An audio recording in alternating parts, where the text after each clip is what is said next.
Someone has quietly taken up residence inside your mind, and psychology says that is not something you should simply dismiss. You stay occupied. You redirect your attention. You tell yourself the thought is meaningless. Yet in the silence, in the small spaces between one task and the next, that person returns, uninvited, unhurried, as if they belong there, as if the mind has reserved a specific place for them and refuses to let anyone else fill it.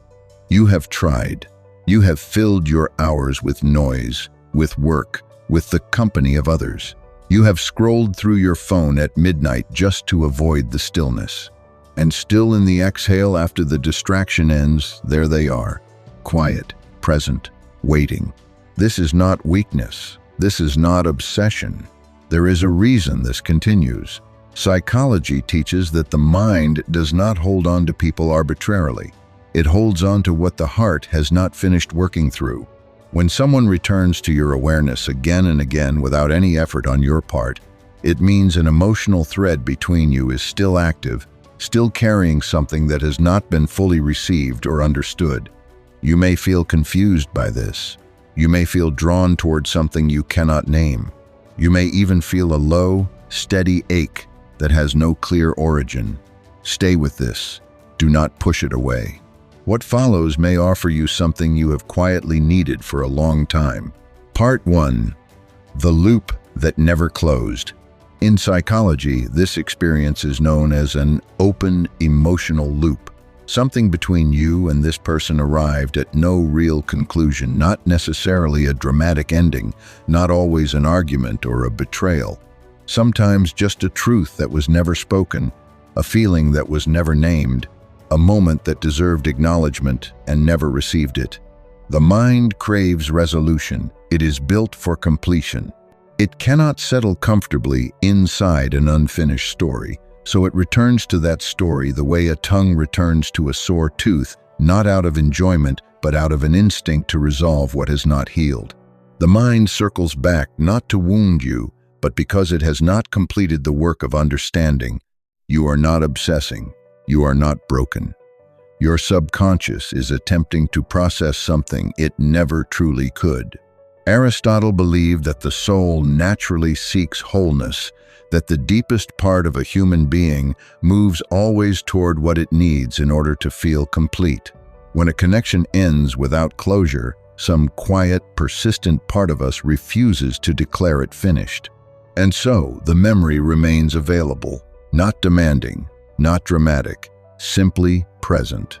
Available the way a half-read book stays open on the nightstand because something in you knows you have not reached the part that matters most.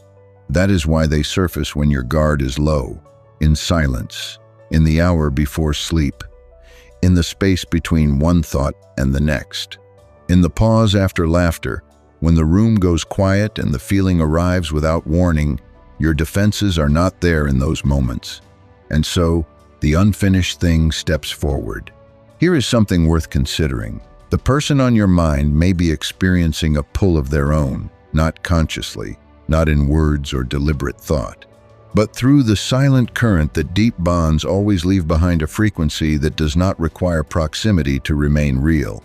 Part 2. Silence is not the same as gone. When someone goes quiet, we interpret it as the absence of feeling. We construct a story around their silence. They have moved on.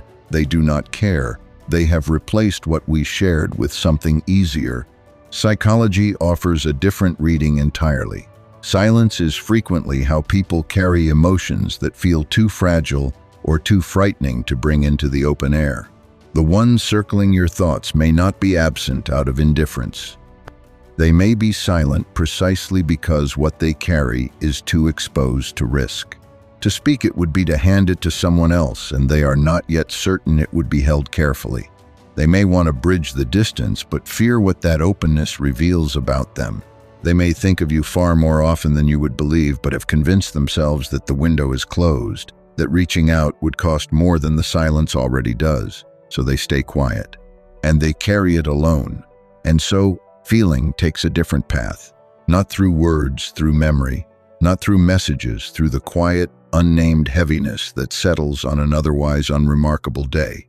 You are going about your life and then something ordinary, a song, a smell, the angle of afternoon light reaches through the distance between you and lands directly in the center of your chest. That is not coincidence. That is not random. That is the language of connection when words are no longer available. Silence does not erase a connection. It compresses one. It folds the feeling inward, tighter, denser, more concentrated. And compressed feeling does not disappear. It waits. It waits in the body, in the mood, in the dreams you wake from with emotion but no clear story.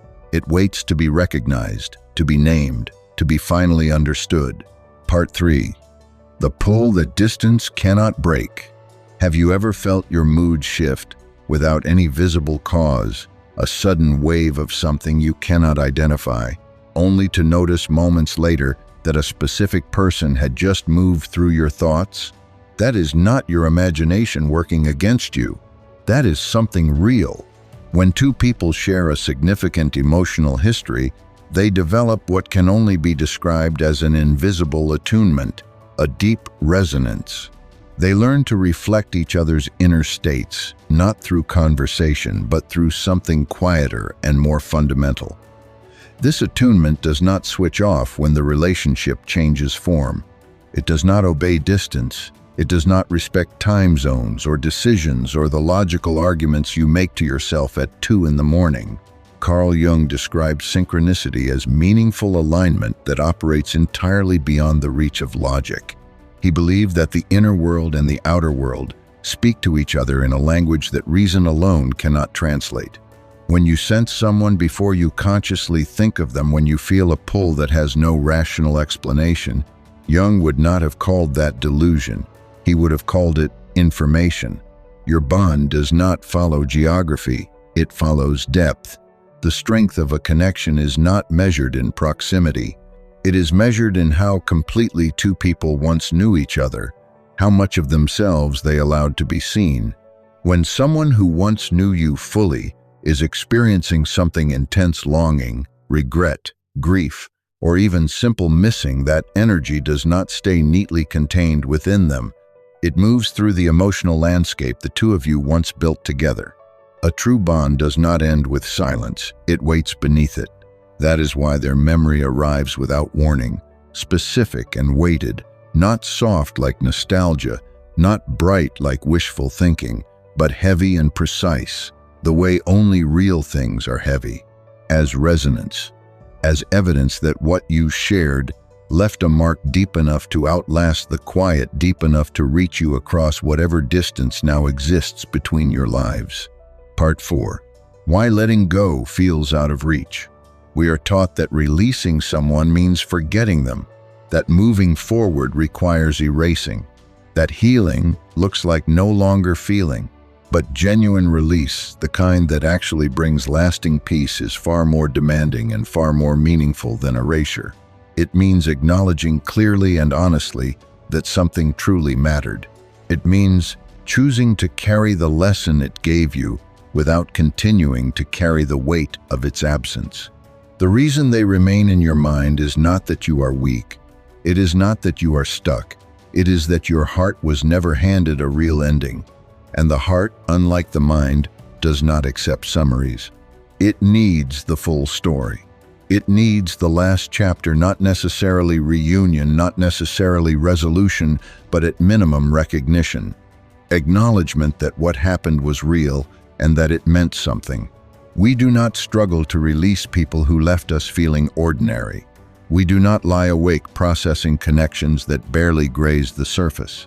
We struggle with the ones who made us feel entirely real, seen in the places we had hidden, known in the parts we had not shown to anyone else, chosen when we were not certain we deserved to be.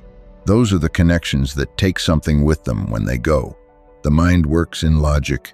The heart works in meaning. The mind can construct a perfectly reasonable argument for why you should feel nothing. The heart simply waits until meaning is found, until the experience is understood deeply enough to be integrated rather than merely survived. Until meaning is found, the memory keeps the door open, not to pull you backward, to give you a chance to finally understand That is not damage. That is not weakness. That is the honest, inconvenient depth of a heart that bonded genuinely and has not yet received what it needs in order to settle. Part 5. The real message, living inside the thought. Here is what most people miss. The person living in your thoughts is not the message. They are the vehicle. The emotion their memory stirs, the ache, the longing, the unresolved tenderness, that is what is actually speaking. That is what has been trying to get through all along. They do not appear in your mind to draw you backward. They appear to direct you towards something within yourself that still requires your full attention. A truth you quietly stepped around. A boundary you never established because establishing it felt like it might cost you something you were not ready to lose. A need you dismissed because having it felt like too much to ask. The thought does not call you back, it calls you inward.